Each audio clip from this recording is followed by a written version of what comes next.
Chelsea 2, Liverpool 0. Liverpool catching L's again. It's not nice. I'm not enjoying it. Let me guess. Man's going to blame Lovren, yeah? Where Lovren wasn't even there. Who are you going to blame now? Who are you going to blame now?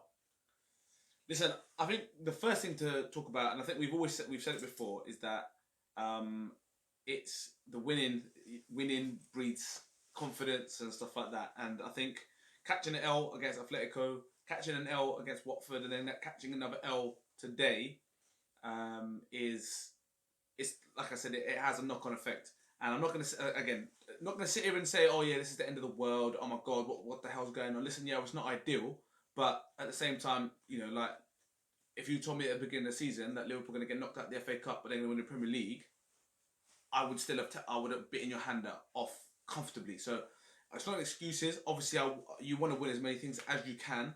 To get knocked out is never nice, and unfortunately, I don't really think we started quite well today, but I didn't really think we were going to win. I didn't think we were going to win the game. It didn't look like we were ever really in actual control of this game. I just felt like every time that they looked like threatening, Chelsea looked like going forward, I think they felt like they could have scored. So just a bad day at the office, man. You say it's a bad day at the office, yeah? That's 4 games, 3 defeats, 0 goals, and 8 conceded. That's not a bad day at the office. 0 goals. We're meant to have the best attack in the world, apparently. So, as much as you want to blame the defenders, Lovren, rare, we ain't scoring goals. And that's what Liverpool are known for. The front three, they get their praises. And we're not scoring goals. So, there needs to be some explanation of what's going on here. Because, I mentioned the last game. Is it because Henderson's not there? I personally don't believe that Henderson has that much influence on the whole thing, whereby we're going to be banging in goals suddenly. But the intensity is definitely drop. They look leggy. They're looking leggy at the moment, and I don't know if that's a case of all those games over this course, that intensity over the course of 2 years. A very, very similar squad is taking its toll without much of a break with the European international stuff. I don't know. I'm just trying to find out. I'm trying to think of out loud of what solutions could be. But whatever it is, it ain't pleasant to watch at the moment. But definitely not panic stations. Oh, it's not panic stations. I'm not panicking at all. Like, as in, if Liverpool don't win a game from now on to the end of the season, then obviously there's a real panic, obviously. But like I said, it's the performances that worry me. The performances have been a bit iffy anyway, but they scored goals, and at the moment, the last 3 games, I haven't seen them score a goal. So that's where I'm just a bit like, yo, listen, like, can someone want to do something or what? Because before we go into the actual game itself and Chelsea and Liverpool, what about the lineup? Because we touched on it on the last video. Is that what kind of lineup that you'd go for? You said you would go for a pretty strong one, and I felt like he'd be quite stubborn. So I think he went kind of a blend. I think it was a fairly strong team. You can't say it wasn't a strong team. You got Verge there. If we're being honest, the right back and Williams and Jones deserved their opportunities. I think, because they have probably been the better of the youth. Granted, Adrian. Yeah, I would have liked to have seen him play. I like Adrian in there because I also feel he deserves his opportunity to play. But the goal, I know he made an absolute Mazza save before that. He had no real right to make that, and he made one towards the end as well. But the goal, first goal in those sort of games, was really important, and I'm not. That was not pretty. It wasn't pretty to watch. That was shit. The thing is, as much as bad as Liverpool were, I mean, in the second half, definitely. First half, they were not too bad. But both of their goals have come from Liverpool mistake and giving the ball away. Both goals. So as much as you want to say Chelsea were probably better than Liverpool on the day, which they were, they looked more threatening every time they went forward. Like you said earlier, every time Chelsea went forward, it looked like they could score. Liverpool's a bit like, I don't think they're going to score. But it was mistakes. Fabinho, people have been raising alarm bells here because he has been off. He has been off. He ain't been making no challenges, no big challenges whatsoever. And then that howler of a mistake of a pass that he made, shouldn't even got there in the first place. So do we need to take Fabinho out of the team now? Is that what it's come to? Like, no? You keep it just... But did you agree with that? Fabinho's performance has been off? Yeah, listen, Fabinho's performance it's not been the level, the standard he set. Yeah. Like I said, I'm not I'm not looking at this and going, oh my god, right, wholesale changes. That's not what I'm saying, and I don't think the answer is. I think it does mean that now the focus goes back to what the priorities are in this season. And the priority is to win the Premier League. I've heard so much stuff over the last few days. Funnily enough, for Liverpool, I've been catching their L's about if Liverpool win the Premier League, is the season still a success? Or, well, yes, like of course it is. Like I know that people are talking about like, oh, will they go down as one of the greatest teams ever? Will they do this and will they do that? Listen, I don't give a I don't give a damn about, you know, or invincible. I don't give a damn. Listen, if that happens, it's a bonus. If they did go unbeaten, if they won the treble, it would have been brilliant. It would have been fantastic. It shoulda, woulda, couldas. You don't get, nothing's given to you in this world for free. It's tough. It's hard. Teams that have done it in the past, fair play. Take nothing away from them. They are brilliant. Well done. But as Liverpool fans, we have not seen Liverpool win the Premier League for a hot minute. And we don't care how they get over the line. I don't care if it's ugly, pretty, whatever. Just get over the line and get the Premier League. It don't matter how it happens. I don't give a damn. And at the moment, there are going to be the Liverpool fans. If you think about it, the pessimists amongst us have always seen Liverpool find a way to do madness. And listen, that's what I'm saying. So I don't listen to any of that wide nonsense, wide noise. That doesn't mean anything to me. No, I don't want people. I don't think it requires wholesale changes. It just requires going back to basics now. So we know what's got us where we are, and it's been the work rate and efforts of those players across the pitch. At the moment, we've both said it. We've said it for a while. People have commented. The performances of everybody across the pitch over the last few games hasn't been at the level that it has been throughout the season. And but you're saying go back to basics or go back to what they're doing. But so what needs to change then? Because the players are still the same. They're still the same three strikers, still the same defenders. The midfield is now suddenly turned dud. They're not delivering, and we're not scoring goals. We're not making shots. So what is that? What does that mean? So here's a question. You know what I'm saying? So you're saying, okay, so this you've also said that you don't think Henderson being out of the team. I agree with you. Okay. But equally, since the time he's been out is when this has been the case. So do you think that maybe that is the key? That's why I asked. Like, in terms of intensity, you can definitely feel it in the midfield. There's no intensity whatsoever.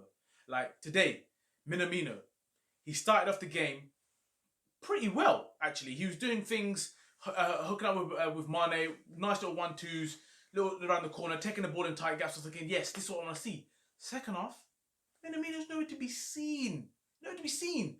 And I'm sat there scratching my head thinking, boy, is this going to be another Asian player flop or what? Because I know it's too early to say that, but there was, like I said, I'm glad he got his chance and he showed a little bit, but second half, missing.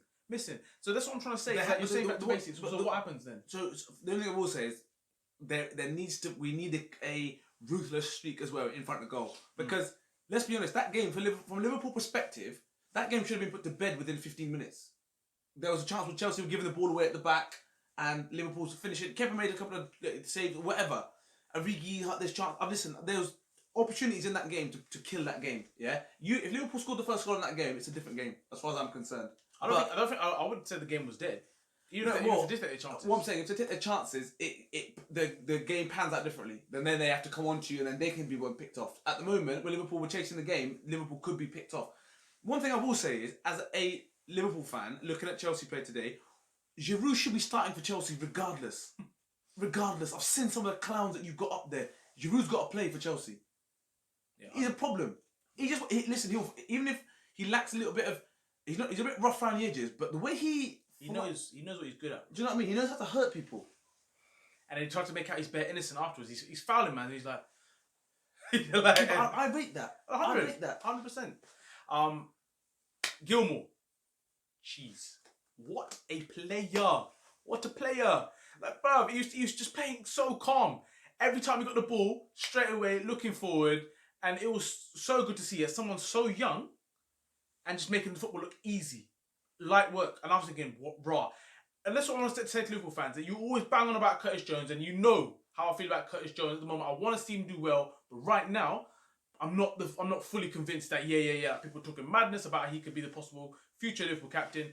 Compare Gilmour and Curtis Jones. Which player do you, not just based on today, obviously, clearly, because that's what I've seen of Gilmour, but from what I've seen, how he just dictated the midfield, compare the two. Curtis Jones made a mistake for the second goal. Look, I don't want to dig him out because he's a youngster, but the second goal is his mistake. He lost the ball. So what's your take on that? Like, how do you feel about Curtis Jones? And what about Gilmour's performance? Would you agree with me? I thought Gilmour had a very good game. He had a very good game. Very good game.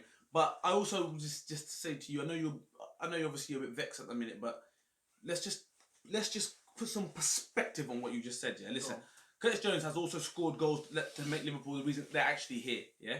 So the reason that they are as far as they are is because he has scored goals. So you can't turn around and say you haven't seen Gilmour play before. Yeah. Yeah. So you're only basing that on today. Yeah. Right. So you can't say that. But you have seen Curtis Jones play before, and you have seen him score goals for Liverpool, and you have seen him win games for Liverpool at a young age. So let's just calm it down. Let's just reel it back a second, because I don't think you can't. But what I can say is, from what I've seen today, Gilmour looks like he's ready to play in the Premier League.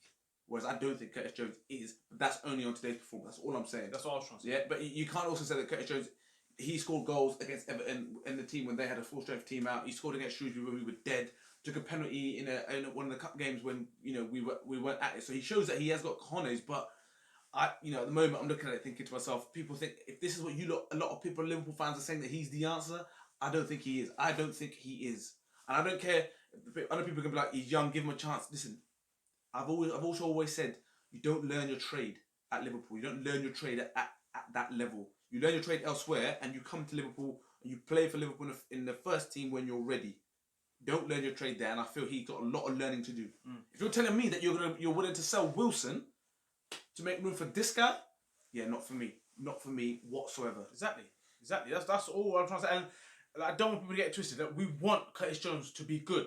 Prove me wrong. Like, I want to be proven wrong. Say, you know what? I was wrong. Curtis Jones is a baller. But at the moment, when I look at youngsters, what's happening elsewhere, and I saw that performance from Gilmour, I was flabbergasted. I was like, this guy is making shit look so easy in the middle of the path. And we have got people in the middle there have been playing football for a long time. Have won Champions League. This is what I'm saying. And have top of the Premier League. So, like I said, you've got to give hats off to the way he played. Liverpool needs to be clinical. The Liverpool need, and I know at the moment when they've lost a few games, people do start getting a bit of butterflies or whatever. But all it's going to take is, a goal and things will happen. But the fact they haven't scored for so long. So you said about going back to basics. So your answer is play the same team, and just be more. The intensity needs to rise. That's all. Is that what you're saying? The answer is. I think so. Yeah. Okay, so for me, it's like I'm slightly different. For me, it's like we need to change something up here. I know it's been working for a long time, but it almost seems to be that it's gone stale. So for me, I would like to just see some whole changes in. Like when I saw Minimin today, I was excited to see what he could do. Right. But you've also just come back to me and said, I hear that, but I'm saying that just playing the same team again, is that really the answer? Like Bournemouth now, the Bournemouth game is huge. It's huge. Some people are already going in there. I know some Liverpool fans are already saying that we've already lost that game. I know that's some fans, but for me, that game now is a big game because we're going into Atletico.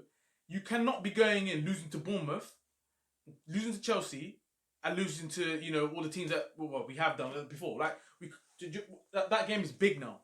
I think you go back to your tried and tested. That's for me. So Alisson in goal, Trent, Robertson, Van Dijk, Gomez, Salah, Firmino, Mane, and then Fabinho, Wijnaldum, and for me, no Uncle, no Ox, yeah, Milner. I want Milner in there, yeah, because I know with him you do get standards, yeah. You don't get. There's no arrogance. There's no egos. I feel with Ox there's an arrogance and there's an ego that pisses me off sometimes because it's like I'm the guy that's gonna do something different. I know sometimes it comes off, but at the moment where it needs to go back to tried and tested. Uncle, I'm sorry. I know he's always fighting injuries or whatnot, so on and so forth. At the minute, if Milner is fit, he'll play. If Henderson's fit, I don't think they should rush him back. But then there needs somebody to keep that midfield ticking. Because at the moment, that's where we're at. The other thing I just want to say is, I am losing my patience with Divock Origi in a big way. Yeah, in a big way, in the sense that I've always said I liked him coming off the bench. I like the fact that they give him opportunities. I get all that, but I just don't think he takes those opportunities as much as some people believe that he does. And he's got this cult hero status. I think it's time for him to go and play somewhere as a number 9 and play week in, week out.